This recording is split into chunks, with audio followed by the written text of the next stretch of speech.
ரோஹித் சர்மா, விராட் கோலி போன பிறகு சுப்மன் கில்லை வச்சு எடுத்த இந்த முடிவு நல்லதுதான். மைக்கேல் வேகன் கருத்து.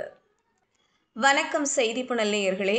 இந்திய டெஸ்ட் கிரிக்கெட் அணியில் இருந்து கேப்டன் ரோஹித் சர்மா மற்றும் விராட் கோலி ஆகியோர் ஓய்வு பெற்றுவிட்டதால் அடுத்த அத்தியாயத்தை நோக்கி தற்போது இந்திய டெஸ்ட் கிரிக்கெட் அணி பயணிக்க துவங்கியுள்ளது. அந்த வகையில் அடுத்த டெஸ்ட் பயணத்தின் முதல் படியாக சுப்மன் கில் கேப்டனாக நியமிக்கப்பட்டு அவரது தலைமையின் கீழ் இந்திய அணி இங்கிலாந்து அணிக்கு எதிரான 5 போட்டிகள் கொண்ட டெஸ்ட் தொடரில் பங்கேற்று விளையாட இருக்கிறது.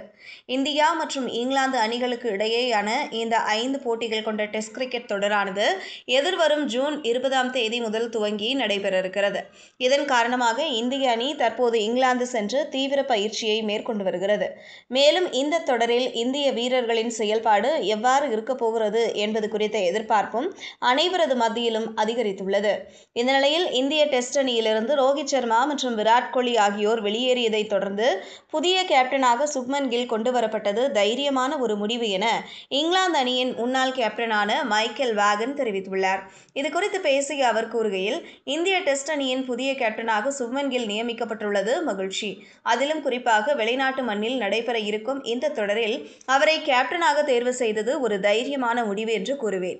ஒரு இளம் வீரர் ரோஹித், கோலி போன்ற ஜாம்பவான்கள் சென்ற பிறகு தலைமை ஏற்று வழிநடத்த இருப்பது சவால்தான் என்றாலும் இதுபோன்ற ஒரு பெரிய தருணத்தை அவர் பயன்படுத்திக் கொள்வார் என்று நினைக்கிறேன்.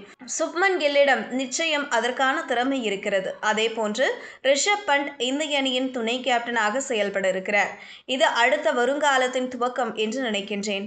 இந்த இளம் வீரர்கள் இம்முறை இங்கிலாந்து அணியை வீழ்த்தி வெற்றி பெற்றாலும் ஆச்சரியப்படுவதற்கு இல்லை என மைக்கேல் வேகன் கூறியது குறிப்பிடத்தக்கது.